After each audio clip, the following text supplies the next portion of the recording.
Among the founding fathers, Alexander Hamilton stands out as one of the most prominent. He was an active participant in the War of Independence, he served with distinction in the Washington administration, he headed the once dominant Federalist Party, and helped lay the foundations for the creation of a single unified country in place of the previously loosely amalgamated states. Yet despite this distinction and being one of the few men to grace our currency with his image, Hamilton never served as president, nor did he ever make a serious attempt for the office, preferring to operate behind the scenes and focus more so on matters within the Federalist Party, while Washington and Adams, his obvious successor given his position as vice president, served their 2 full terms. Except, Adams didn't serve 2 terms, having been defeated in the election of 1800 by the more populist and charismatic leader of the Democratic Republicans, Thomas Jefferson. I discussed the details of this election both in my 7 Ages of America series and in my video on the election that changed everything, but to make a long story short, Jefferson was able to tarnish Adams' image while serving as his own vice president and managed to rally behind him a coalition of farmers and common Americans in the states outside the Federalist stronghold of New England. Additional Democratic-Republican gains would be achieved in both houses of Congress, ultimately ushering a multiple decades-long Democratic-Republican regime that would drive the Federalist Party into extinction. In the years leading up to the subsequent 1804 election, many believed that only a Federalist as iconic and charismatic as Hamilton, the leader of the party, would be capable of unseating Jefferson as president and restoring Federalist dominance. Hamilton and Jefferson had been rivals during the Washington administration after all, and while many saw Jefferson as a young and energetic candidate compared to his Federalist predecessors during his rise to prominence, Hamilton was even younger and more vivacious than Jefferson, with about as much of an age gap between Hamilton and Jefferson as there was between Jefferson and Adams. However, Hamilton would be fatally shot in a duel that very same year. Even if Hamilton hadn't run that year, which did appear to be the case, his loss left the Federalist movement without a capable and well-connected leader to wage an effective campaign against the Democratic Republicans, virtually assuring a Federalist defeat. It's unclear if and when Hamilton had intended to run for this highest office in the country, as rather than running in 1796 or 1800 with the intent of emerging as Adams' vice president and thus prepare himself for a legitimate campaign in 1804, he nominated another candidate with the intent of disadvantaging Adams, who, although a Federalist, didn't see fully eye to eye with Hamilton.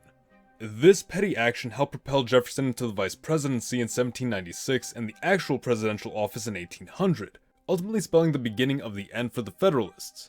But what if all that changed? What if in an alternate timeline, Hamilton put aside his differences with Adams, ran a campaign in 1804 after serving as vice president for 2 terms, and ultimately became president himself? Now, before we go any further, let's take a moment to thank today's sponsor, Endel. Folks, the world today can be a very overwhelming place. You're being hit with information constantly and are trying to meet the demands of the fastest age in human history. It's easy to forget that so much of the technology we have today is novel and we're only recently seeing how it fully affects us. If you've noticed a negative impact upon your ability to focus, in your ability to relax, or even in your ability to fall asleep because of overstimulation, then Endel might have the solution for you. Endel is an app that has taken a scientific approach to soothing the overstimulated mind through the use of soundscapes. Endel's AI system is built to adapt to your personal inputs and provide personalized soundscapes that engage your mind when you need a deeper level of focus or relax you without interrupting your natural circadian rhythms. They've backed this up with brainwave studies that show Endel is not only successful but the fastest and most consistent focus aid when compared to similar soundscape and music playlists. If that interests you, click the link in the description below to check out Endel for yourself. The first 100 of you to follow the link will get a free week trial of soundscapes to try entirely risk-free. Give it a try and see if it's right for you. Now, back to the video. Now this scenario isn't simply proposing that Hamilton survive his duel, launch a last-minute campaign, and win. Such a scenario would still see multiple factors against him, most notably Jefferson's advantage of running as an incumbent, the rising influence of the Democratic Republicans since about 1800, and a major scandal which left Hamilton's morality in question. If Hamilton had won despite these factors, he would still have a difficult time contending with the Democratic-Republican supermajorities in both houses, something Jefferson's party was able to achieve by capitalizing on population gains in the 1800 census among largely agricultural states. As a result of this, Hamilton would experience tremendous difficulty getting much done as president, and though we might suggest that Hamilton respond to this by simply expanding federal power, something he wasn't particularly shy about, this is something that the Democratic-Republican Congress would fiercely resist, potentially escalating the situation to the point of impeaching Hamilton. Now, the Supreme Court would also remain in Federalist control for the time being, and likely aid Hamilton in his power struggle with Congress, though what this ultimately produces is a very ineffective presidency almost certain to destabilize and divide the country, only to be succeeded by a Democratic-Republican administration upon the end of Hamilton's term anyway, unless extreme measures of reform were adopted at the federal level, which, once again, would sow further division within the country and potentially spark an early civil war or secession of New England. To glimpse at what an actually effective Hamilton administration would look like, we'd need to prevent the Democratic Republicans from achieving the same insurmountable heights that they had in our timeline, while also giving new life to the Federalist Party, and to achieve that we'll be proposing that Hamilton run in 1796 with the intention of serving as Adams' vice president, never sabotaging the election and never allowing Jefferson an opportunity to re-enter politics following his resignation from the Washington administration years prior, thus taking much wind out of the Democratic-Republican Party's sails. All the while, Hamilton's largely symbolic role as vice president allowed him to continue operating behind the scenes, building party unity, mending internal ties, and gearing himself up for an eventual presidential run come 1804. In that time, Hamilton's place as vice president would bring some significant changes onto American history. In our timeline, Jefferson, who had long been a French Revolution sympathizer, used his position as vice president to advise French politicians about the goings-on within the executive branch, ultimately encouraging them to antagonize the United States for not involving itself in the French Revolutionary Wars. France had sought American support in the ongoing conflict, claiming it a moral obligation for the United States for France's participation in the American War of Independence, as well as to abide by the 1778 Treaty of Alliance. Despite the fact that this support came from the French monarchy and not revolutionary France, and the Treaty of Alliance only held force in the event of a defensive war. A policy of neutrality was adopted, yet France continued to push for American involvement. Jefferson gave the impression that America was weak, and more specifically that the pro-British Federalists did not represent the whole of the country and could be pressured into supporting France, thus leading to an escalation of ship seizures by French privateers, which, rather than pressuring the US to support France, led to the outbreak of the quasi-war between the two countries. With Hamilton as his co-pilot, Adams would retain a firm position of neutrality in foreign affairs, whilst Hamilton took the initiative to promote and further the strengthening of America's military capabilities on land and at sea. Hamilton looking to project American power over its own domain and secure the Federalist-backed shipping economy maintained with Britain by eliminating the threat of privateers seizing American ships. At the very same time, Hamilton would encourage the building and maintaining of a powerful federal land army to suppress any domestic insurrections or rebellions which might break out in response to efforts at federalization, much like the Whiskey Rebellion of 1791. Benjamin Stoddard would still be appointed by Adams as the country's first ever Secretary of Navy, but unlike in our timeline, he would not be restricted by Adams' late lame duck compromise policy meant to appease the incoming Jefferson administration, nor would naval expansion be undone by Jefferson's campaign of demilitarization. 12 new 74-gun ships would be constructed along with several new naval yards and provide American coasts and merchant fleets sufficient security to ward off aggression by France and later the Barbary pirates, preventing the outbreak of the Barbary War and reducing the duration and scale of the quasi-war. As vice president, Hamilton would grant greater legitimacy to the Federalist Party's more radical wing, of which he belonged to, and reaffirm the country's direction toward federalization instead of decentralization. Hamilton may encourage a greater suppression of seditious activity from largely Democratic Republican sources, utilizing the Alien and Sedition Acts to their greatest extent, and potentially bringing criminal charges onto Jefferson for a suggestion that Federalist policies would, quote, necessarily drive these states into revolution and blood. A more thorough investigation of Jefferson during these years could have easily brought him before trial for treason, him having drafted a proposal for Kentucky to secede, acted against the interest of the United States in favor of a hostile country, and incited calls for revolution. Certainly, Hamilton would work to ensure that the full force of the original act passed through Congress, rather than the watered-down version which passed in our timeline, making the acts perpetual or at the very least extending them beyond their early expiration date. Already, Hamilton, by simply denying Jefferson the role of vice president, would significantly steer the country more toward hardline federalism. The office of the vice president has infamously been regarded as largely useless and symbolic, but much like Jefferson had in our timeline, the dynamic and well-connected Hamilton would utilize this office to both operate within and outside the government with a greater position of authority, not to mention boast the symbolic victory of being second in line to the presidential office to boost his own image as the natural successor to the presidency once the time came. It's possible that Jefferson or Madison could rebound come the following election in 1800, that is if Jefferson hasn't been discredited yet along with the entirety of the Democratic-Republican Party, but just for the sake of this scenario we're going to assume that that rebound doesn't happen. Federalist solidarity, the absence of Jefferson, and the activism of Hamilton leave the Federalists in a strong standing across all three branches, allowing for a subsequent Adams and Hamilton administration.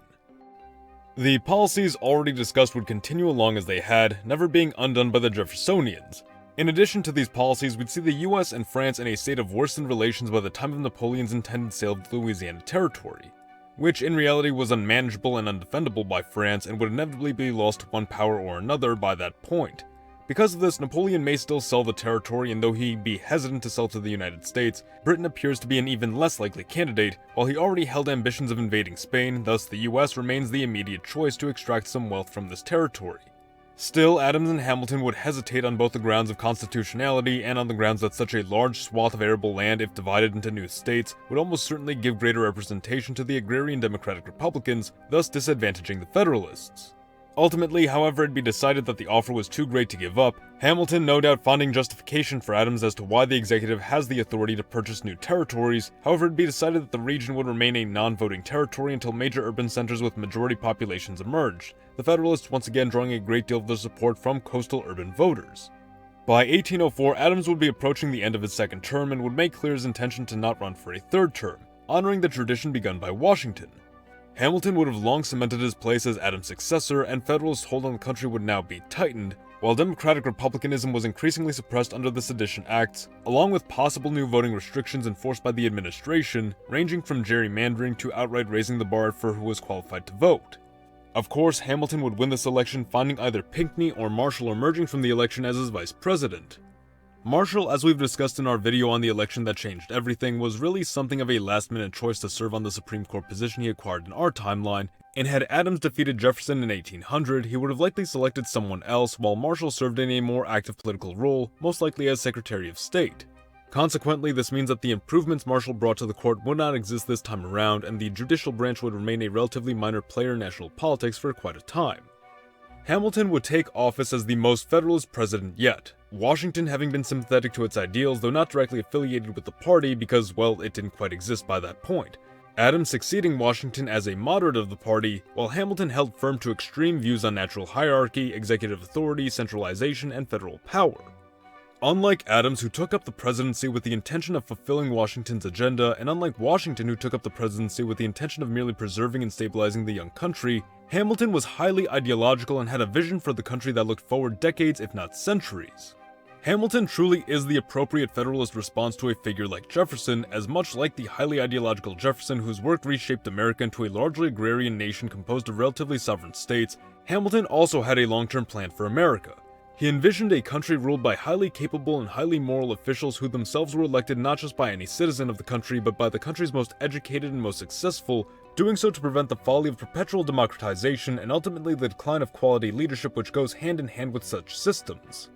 Hamilton sought to dramatically reduce the authority of the individual state governments and vest the absolute majority of power in a central government, with the greatest degree of power within that central government vested in the office of a single executive, doing so for the purpose of eradicating the lingering regionalism which persisted within the country, and forge a single united American culture and identity in order to promote national solidarity, cooperation, and prevent threats of secession and internal war which already proved to be a rising challenge. With power concentrated in a federal government and a single powerful executive, Hamilton envisioned a country which could manage its wealth efficiently, develop its infrastructure rapidly, and promote security and prosperity confidently. In the long term, Hamilton's Federalist America would be very different from the country that was produced by the policies of Jefferson and the Democratic Republicans, who might have even found themselves outlawed as a political organization given Jefferson's rhetoric and actions. Hamilton could easily take this opportunity to portray the new Federalist order as a return to the partyless system favored by Washington, cementing federalism as the leading ideology of the country. A Federalist America under Hamilton means no War of 1812, as relations with Britain would remain positive as per the platform of the Federalist Party, retaining strong political and economic ties with the British. Pro-democratization figures like Andrew Jackson would never rise to the level of prominence they had in our timeline, and if they did, would either deliver a more watered-down version of their policies than they had in our timeline, or pursued such policies through radical means. Uprisings and rebellions would almost certainly be more common in this alternate America, though see repeated defeat at the hands of a larger, better organized federal army, the repeated suppression of these uprisings and the greater efforts at assimilating the regional identities of the states into a single American identity, ultimately preventing the outbreak of the Civil War. A national bank would be established and maintained rather than see repeated closure as it had under the pro-decentralization administrations, thus giving greater stability and value to the country's currency. Industrialization and the great level of interconnectivity achieved during the Gilded Age would arrive much earlier and more uniformly across the country thanks to Hamilton's free use of federal power to push forward massive infrastructure and developmental agendas. In many ways, the United States would be a much stronger and more efficient country, defined far less by the culture of the agrarian South and more by the culture of the industrial shipping economies of the coast. It would, however, be a less free and egalitarian country, with power remaining consistently concentrated within the hands of an elite few, and great stock being placed on the continued morality of these elite few to resist corruption and do what is best for the country. The US of Z thanks you for watching. Support your legion by liking the video, or join our ranks by subscribing for more. Mr. Z,